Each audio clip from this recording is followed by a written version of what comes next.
Pengertian istishab secara etimologi. Kata istashaba dalam sighot istifal yang bermakna istimroru. Kalau kata asubha artinya sahabat dan istimroru diartikan terus-menerus. Makna istishab secara lugawi artinya selalu menemani atau selalu menyertai. Secara terminologi, istishab adalah memberlakukan hukum lama selama belum ada hal yang mengubahnya. Adapun syarat-syarat istishab. 1.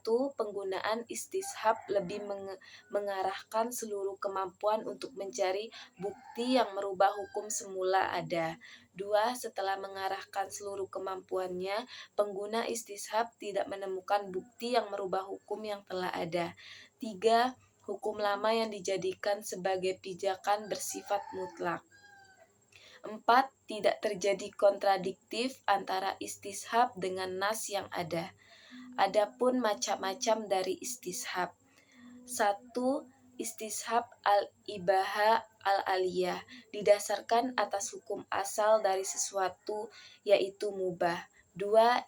Istishab al-baro'ah al-aliyah yaitu istishab yang didasarkan atas prinsip bahwa pada dasarnya setiap orang bebas dari tuntutan beban taklif sampai ada dan yang mengubah status itu dan bebas dari utang atau kesalahan sampai ada bukti yang mengubah statusnya.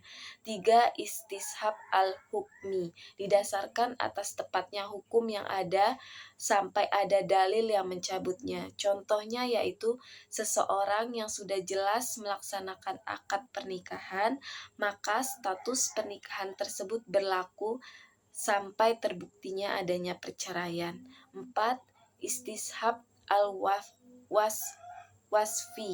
istishab yang didasarkan atas anggapan tetapnya sifat yang ada dan diketahui sebelumnya sampai ada bukti yang mengubahnya. Contohnya sifat air yang diketahui suci sebelumnya akan tetap suci sampai ada bukti yang menunjukkan air itu menjadi najis. Adapun contoh istishab, seseorang yang dianggap tidak bersalah hingga ada bukti yang valid membuktikan bahwa orang tersebut tidak bersalah. Syar'uman qoblana adalah hukum-hukum Allah yang diisyaratkan oleh umat terdahulu para nabi seperti Nabi Ibrahim, Nabi Musa, Nabi Daud, dan Nabi Isa alaihissalam. Adapun macam-macam dari syar'uman qoblana. 1. Syar'uman qoblana yang tidak dapat disebutkan dalam Al-Quran dan hadis. 2. Syar'uman qoblana yang disebutkan dalam Al-Quran dan hadis. Adapun contoh-contoh dari syar'uman qoblana. 1. Diharamkannya semua binatang berkuku. 2. Disunahkan hidup membujang. 3. Diwajibkan hukum kisos. 4. Diharamkan membalas perbuatan buruk. Ada beberapa poin penting yang perlu dipahami dari syarat Nabi terdahulu yang disebutkan dalam Al-Quran dan hadis. Ada 3 macam, yaitu 1. Syarat yang ada di dalam Al-Quran dan Sunnah tetapi dihapuskan. 2. Syarat yang ada di dalam Al-Quran dan Sunnah tetapi tidak dihapuskan. 3. Tidak disebutkan di dalam Al-Quran dan Sunnah tetapi diterapkan. Definisi qaulu as-sahabi adalah perkataan para sahabat yang tersebar pada sahabat-sahabat lainnya tanpa diketahui ada sahabat lain yang menentangnya. Adapun macam-macam qaulu sahabi. 1. Perkataan sahabat terhadap hal-hal yang tidak termasuk objek ijtihad. 2. Perkataan sahabat yang disepakati oleh sahabat lain. 3. Perkataan sahabat yang tersebar di antara para sahabat yang lain dan tidak diketahui ada sahabat yang mengingkar.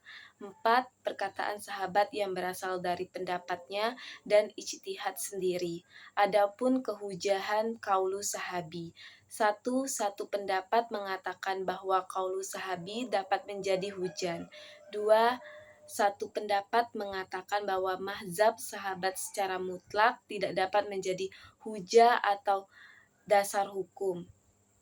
Adapun contoh dari qaulu sahabi. 1. Fatwa Aisyah yang menjelaskan bahwa maksimal kehamilan seorang wanita adalah 2 tahun melalui ungkapan anak tidak berada di dalam perut lebih dari 2 tahun.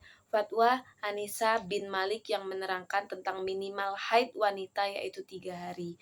2. Fatwa Umar bin Khattab tentang laki-laki yang menikahi wanita dalam masa idah harus dipisahkan dan diharamkan baginya untuk menikahinya. Pengertian ihtisan. Menurut bahasa, ihtisan adalah menyatakan dan meyakini baiknya sesuatu. Menurut istilah usul fikih, ihtisan adalah suatu keadilan terhadap hukum dan pandangannya karena adanya dalil yang tertentu dari Al-Quran dan As-Sunnah. Adapun macam-macam dari ihtisan, satu ihtisan bi'anas, yaitu penyimpangan suatu ketentuan hukum berdasarkan ketetapan kias kepada ketentuan hukum yang berlawanan dengan yang ditetapkan berdasarkan Al-Quran. 2. Ihtisan bi al-ijma, meninggalkan keharusan menggunakan kias pada suatu persoalan. 3. Ihtisan bi al-kias al-khairi, yaitu memalingkan suatu masalah dari ketentuan kias yang jelas kepada ketentuan kias yang samar, tetapi keberadaannya lebih kuat. 4. Ihtisan bi al-maslahah, yaitu berdasarkan kemaslahatan atau kegunaan dan kebaikan. 5. Ihtisan bi al-urf, atau yang disebut penyimpangan hukum yang berlawanan dengan ketentuan kias. 6. Ihtisan bi al-darurah, yakni penetapan sebuah hukum atas kejadian yang menyimpang dari kias. Adapun contoh ihtisan, berpindahan suatu hukum yang ditetapkan oleh nas yang umumnya kepada khusus. Contohnya kasus pencurian pada musim atau masa kelaparan berdasarkan nas yang umumnya telah tersebutkan dalam Al-Quran Al-Ma'idah ayat 38 yang artinya pencuri laki-laki dan pencuri perempuan hendaklah dipotong tangannya.